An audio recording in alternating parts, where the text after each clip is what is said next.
बंद कर दो बंद कर दो ये वीडियो बिकॉज इस वीडियो में कुछ हाई ग्राफिक्स वाले एडिट नहीं होंगे, कुछ ऐसे शूशा टेक्स्ट उड़ते हुए नहीं आ रहे होंगे, तो तुम शायद ना देख पाओ बिकॉज अब अटेंशन स्पैन बचा नहीं ज़्यादा लोगों का। बाकी जो लोग देख सकते हैं, welcome guys, here we are. And जो लोग जेन्युइनली इंटरेस्टेड हैं आइडिया डिस्कस करने में, नए पर्सपेक्टिव जानने में, welcome guys, we are starting a new series जिसका नाम है learning philosophy from scratch. And देखो, ऐसा नहीं है कि बाकी कुछ ऐसे यूट्यूब पे सीरीज़ नहीं है या ऐसा कुछ है, नहीं है, काफ़ी सीरीज़ हैं या काफ़ी वीडियोज़ हैं जो फिलोसफी के बारे में बात करती हैं। बट मैं अभी तक ना कोई भी एकदम सीक्वेंस में कोई भी सीरीज़ नहीं जान पाया हूँ कि या मुझे मिल नहीं पाई है जिसमें एग्जैक्टली हम अच्छे से बात कर रहे हैं, जिसमें स्टार्टिंग से लेकर एंड तक प्रॉपर एक सीक्वेंस में डिस्कस किया हुआ है। या तो कुछ सीरीज़ में आइडियाज़ डिस्कस हो रहे हैं, या कुछ सीरीज़ में थोड़ा थोड़ा फिलोसोफर के जो थिंकिंग्स हैं या उनकी जो फिलोसफीज है उनके बारे में डिस्कस हो रहा है। बट कोई भी वीडियो मुझे ऐसी नहीं मिली जिसमें एक सीक्वेंस में सब कुछ कवर किया हो। तो आई थॉट वाई नॉट, हम ही शुरू कर देते हैं, राइट। एंड एक मुझे इंडिया में सीरीज़ जो अच्छी लगी थी वो थी विकास देवे कीर्ति सर की। बट उस पर भी अब ज़्यादा पार्ट्स आते नहीं है बिकॉज देखो वो बिजी हैं, उन पर बहुत काम रहते हैं, ठीक है, तो ज़्यादा पार्ट्स नहीं डाल पाते। तो कोई बात नहीं, हमने सोचा कि हम थोड़ा अपनी तरफ से जितना हमें समझ है हम उतना शेयर कर देते हैं। तो आज हम कवर करने वाले हैं व्हाट इज़ फिलोसफी। ठीक है, फिलोसफी आखिर है ही क्या, मतलब हमने नाम तो वर्ड तो ऐसे सुना होगा, बट एक्जैक्टली फिलोसफी है क्या, एंड ब्रांचेस ऑफ फिलोसफी की एक्चुअली में हम फिलोसफी में जानते क्या क्या है, राइट, मतलब क्या है फिलोसफी में जानने के लिए, राइट। तो देखो, पहला जो क्वेश्चन है कि व्हाट इज़ फिलोसफी। तो देखो, ये एक पुराना ग्रीक वर्ड है फिलोसफिया, तो उससे निकला है, और इसके भी ये भी दो वर्ड से मिलकर बना है, philos plus sophia. Philos means love and sophia means wisdom, तो लव फॉर विजडम, ठीक है। तो ये फिलोसफी है बेसिकली, मतलब ये इसकी जो अगर आप कोट एंड कोट डेफिनेशन देखोगे तो ये आती है। बट एक्चुअल में जब फिलोसफी की शुरुआत हुई थी तो it is also known as mother of all subject, ठीक है। जब ऐसे ह्यूमन इवॉल्व हुए, इसके बारे में हम, इसके ओरिजिन में हम एक बार आराम से नेक्स्ट वीडियो में जानेंगे, बट अभी रफली समझ लो। जब हम इसे इवॉल्व हुए तो हम हर चीज़ को लेके बहुत हमें बहुत क्यूरियोसिटी थी कि ऐसा क्यों होता है, ये बारिश क्यों होती है, या फिर ऐसे पहाड़ कैसे बने, मतलब हर चीज़ को लेके हमारे अंदर इतनी क्यूरियोसिटी थी, बट हम पे कोई आंसर्स नहीं थे। तो उस टाइम पे हम जो भी सोचते थे, जिसके बारे में भी हम समझने की कोशिश करते थे, जो भी हम लिखते थे, वो सब फिलोसफी था। इवन उस टाइम पे जो आज तुम सब्जेक्ट इंडिविजुअली पढ़ रहे हो वो सब फिलोसफी का ही पार्ट है, चाहे वो मैथ्स हो, चाहे वो साइंस हो, चाहे वो सोशल स्टडीज़ हो, वो सब फिलोसफी ही था। That's why philosophy is also known as mother of all subjects, right. Even now अगर तुम्हें मैं एक चीज़ बताऊँ कि तुम चाहे किसी भी फील्ड में हो, ठीक है, एट द एंड तुम्हें पीएचडी करनी होती है, जो हाईएस्ट डिग्री है वो पीएचडी ही है, राइट। एंड पीएचडी की फुल फॉर्म अगर तुम जानोगे तो तुम समझ जाओगे कि मैं क्यों कह रहा हूँ कि एवरीथिंग जो है फिलोसफी से ही निकला है और सब कुछ फिलोसफी में ही एंड होता है, ठीक है। तो पीएचडी की फुल फॉर्म भी होती है डॉक्टरेट ऑफ फिलोसफी या फिलोसफी डॉक्टरेट, ठीक है, विच मीन्स कि फाइनल डिग्री भी फिलोस, मतलब जो भी आप सब्जेक्ट पढ़ रहे हो, आप फिर एंड में जो उसका फाइनल स्टेज पे आते हो आप उसकी फिलोसफी पढ़ते हो, सब्जेक्ट के बारे में क्या है उस सब्जेक्ट की फिलोसफी पढ़ते हो, राइट। तो हम जानते हैं कि आज फिलोसफी क्या रह गया है, ठीक है। ये तो मैंने तुम्हें बता दिया स्टार्टिंग है कि philosophy was the mother of all subject, ठीक है। तो अब क्या है, अब फिलोसफी क्या है।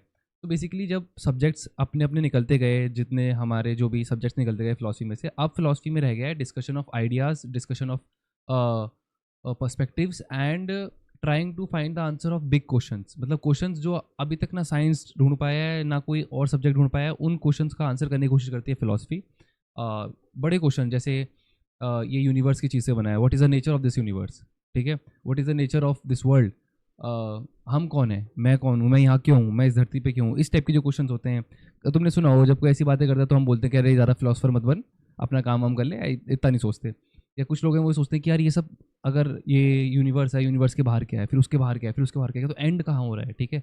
और ये सब क्यों बना, अगर जैसे कुछ लोग बोलते हैं कि भगवान ने बनाया है, बट अगर भगवान सब कुछ है, भगवान पूर्ण है ऐसा माना जाता है, भगवान पे सब कुछ था, तो क्यों बनाया भगवान ने, आखिर क्या रीज़न थे भगवान के बनाने के। तो ये सारे जो क्वेश्चन हैं, इन सब के इन क्वेश्चंस को आंसर करने का जो प्रोसेस है उसे आप कह सकते हो कि वो हम फिलोसफी में कवर करते हैं, ठीक है। एंड इसकी जो मेजरली 3 ब्रांचेज होती हैं, जैसे मैंने क्वेश्चंस बोले, ये सब मेटाफिजिक्स में आते हैं। मेटाफिजिक्स तो मेरे नाम से थोड़ा आइडिया लग गया होगा। बेसिकली जो चीज़ें अभी तक फिजिक्स भी नहीं कवर पाया या जो भी चीज़ें अभी तक साइंस भी नहीं जान पाया है, वो मेटाफिजिक्स में आती हैं, ठीक है।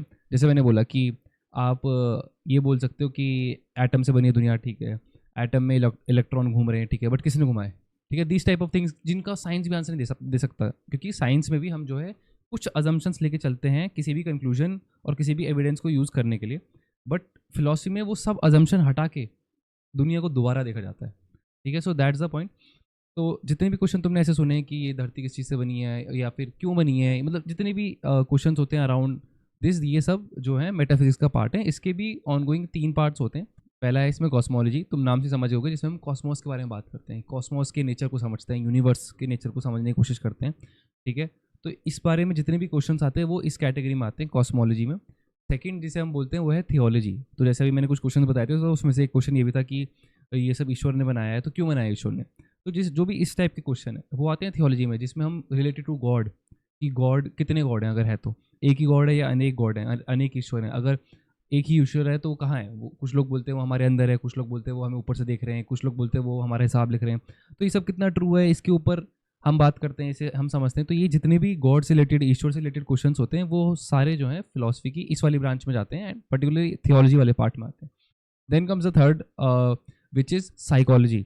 आई नो तुम्हें लग रहा हो कि एक अलग सब्जेक्ट है, बट जैसा मैंने तुम्हें पहले ही बताया कि सब कुछ फिलॉसफी से ही निकला है, and before being an independent subject, psychology जो है फिलॉसफी का एक सबसेट है बेसिकली। एंड इसमें हम सेल्फ के बारे में बात करते हैं, कॉन्शियसनेस के बारे में बात करते हैं, बिकॉज सबसे बड़ा क्वेश्चन तो ये है ना कि आखिर मैं कौन हूँ। जैसे कुछ लोग मानते हैं कि मैं सिर्फ ये बॉडी नहीं हूँ, मेरे अंदर कुछ और भी है जो मैं हूँ। मतलब अगर मैं ये हाथ अलग निकाल दूँ, मैं सर अलग निकाल दूँ, तो एक मैं मेरे अंदर है। कुछ लोग उसे सोल बोलने की कोशिश करते हैं, आत्मा जो हम बोलते हैं, राइट। तो बहुत सारे इसके भी पीछे क्वेश्चंस हैं जिनको हम आंसर कर सकते हैं, और वो सारे जो हैं कॉन्शियसनेस, इन सब के बारे में हम साइकोलॉजी में डिस्कस करते हैं, राइट। अब ये जो हम डिस्कस कर रहे हैं, हम क्वेश्चंस को आंसर करने का ट्राई कर रहे हैं, ये कितना सच है, मतलब कितना सही है, हम कैसे आंसर कर रहे हैं। तो इसके लिए भी एक अलग ब्रांच है जिसे हम बोलते हैं एपिस्टेमोलॉजी, जिसे हम बोलते हैं the process of knowing something, कि जाना कैसे जाता है, ये कैसे जाने, जो मैं जान रहा हूँ वो सही है कि नहीं। कोई चीज़ अगर यहाँ पड़ी है, वो मैं देख के कैसे बोल रहा हूँ कि ये यहाँ है, मेरे सेंसेस ने बताया, कैसे बताया। जैसे काफ़ी लोग बोलते हैं कि मैं उस चीज़ से भरोसा करूँगा जो मैंने देखी है, बट कई बार तुम्हारी आंखें भी धोखा दे जाती हैं। तुम किसी को देखते हो, तुम्हें लगता है तुम्हारा दोस्त है, तुम जाके उससे मिलते हो, बट देन यू रियलाइज़ कि अरे नहीं, ये तो कोई और निकला। ये जो मिराज वाला कॉन्सेप्ट है, तो विच मीन्स कि तुम एक्चुअल में आंखों पे भी इतना या अपने सेंसेस पे भी इतना भरोसा नहीं कर सकते। तो the process of knowing, process of seeking knowledge comes under this branch, जिसे हम बोलते हैं एपिस्टेमोलॉजी। एंड इसमें हम हमारा एक टूल होता है जिसे हम बोलते हैं लॉजिक। लॉजिक फेवरेट टूल है। जैसे ये समझ लो कि साइंटिस्ट के लिए बीकर है, या ये सब चीज़ें उनके टूल्स होते हैं जिनसे वो उस पे आते हैं, कंक्लूजन पे आते हैं। उसी तरीके से फिलॉसफी में लॉजिक उस तरीके से यूज होता है।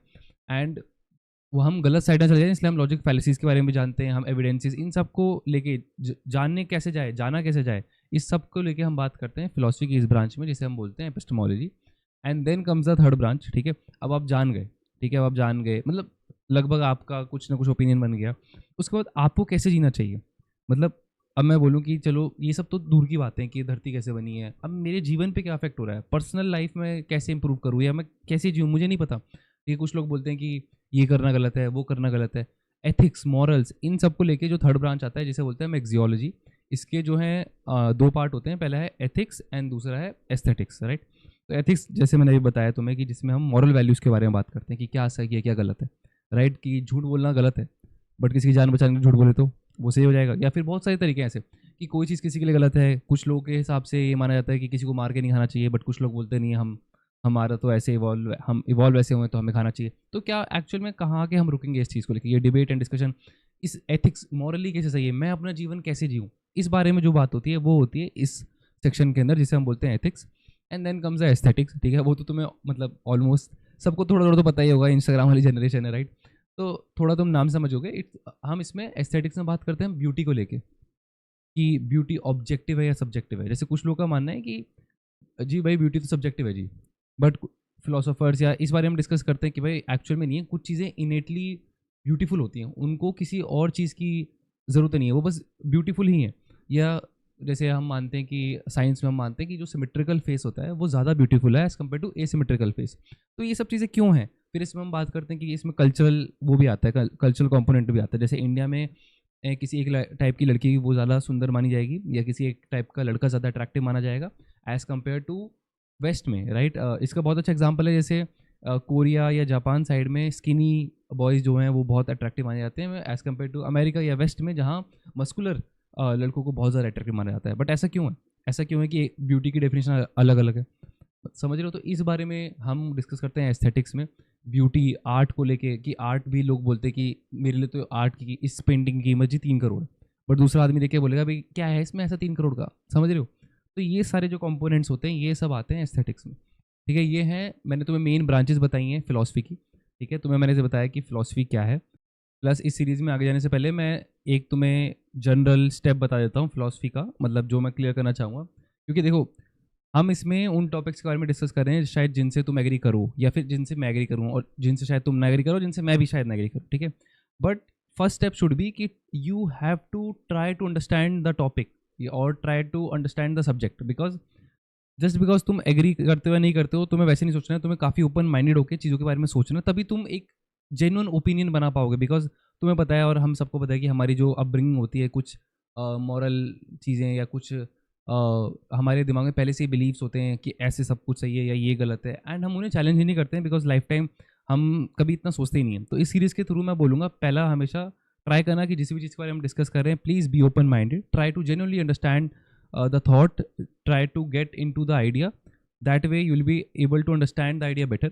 And second step would be critical evaluation. इसमें हम तुम्हें क्रिटिकली सोचना, क्रिटिकल थिंकिंग कैसे करें, वो सब तुम इंप्रूव कर सकते हो इसके थ्रू। एंड दैट्स वाई मेरे को फिलॉसफी एज अ सब्जेक्ट बहुत अट्रैक्टिव लगा था जब मैंने पहली बार सुना था या पहली बार मैंने इसके बारे में पढ़ने की कोशिश की थी, कि तुम्हारी क्रिटिकल थिंकिंग डेवलप होती है, राइट। तो this is the best way, ठीक है, कि तुम नए पर्सपेक्टिव जानो कि ये फिलोसोफर ये क्या गया इसके बारे में, और तुम समझो, ठीक है। इसमें हम हर टॉपिक को टच करते हैं, रिलीजन को टच करते हैं हम, मतलब ये काफ़ी सेंसिटिव है आज की डेट में, but please be open minded, that way you will be able to actually have a proper opinion about the things, ठीक है। बिकॉज जो अभी तुम्हारा ओपिनियन है वो तो वही है कि फर्स्ट हैंड नहीं है, वो भी सेकंड हैंड है, कि तुमने किसी से ले लिया है, तुम्हारे पेरेंट्स को देख के, किसी और इन्फ्लुएंसर को देख के। तुम जेनुअनली तुम खुद क्या सोचते हो इस दुनिया के बारे में, इस वर्ल्ड के बारे में, तुम्हारे हिसाब से कैसे होना चाहिए, वो सारे ओपिनियंस तुम ऐसे बना सकते हो। बट 2 स्टेप मैंने बताया, उन्हें फॉलो करना पड़ेगा। पहले जेनुअनली बी ओपन माइंडेड, ठीक है, जाओ आइडिया को जेनुअनली समझने की कोशिश करो, चाहे तुम एग्री करो या नहीं करो। सेकंड, उसे क्रिटिकली इवैल्यूएट करो and then come up with the answers which suits you the best, ठीक है। And see, philosophy is not a usual field of study. What we are trying to understand here is how to think properly, because हमने सब सीखा है but हमने ये नहीं सीखा है, राइट। तो that would be the success of this series. You learn how to think well. All we have is a bunch of questions and all you have is a brain, and the goal of philosophy is to use that brain to come up with the answers that suits you the most. And if you like this video and तुम्हें इस type की videos अच्छी लगती है जहाँ पे हम ideas को, पर्सपेक्टिव्स को ब्रेक डाउन करते हैं, समझते हैं, नई चीज़ें सीखते हैं, welcome guys, you are at the right spot. तुम्हारा ही चैनल है, you can subscribe this channel. ऐसी और वीडियोस आती रहेंगी, इस सीरीज़ के भी हम और पार्ट्स निकालते रहेंगे। Till then I will see you in the next one.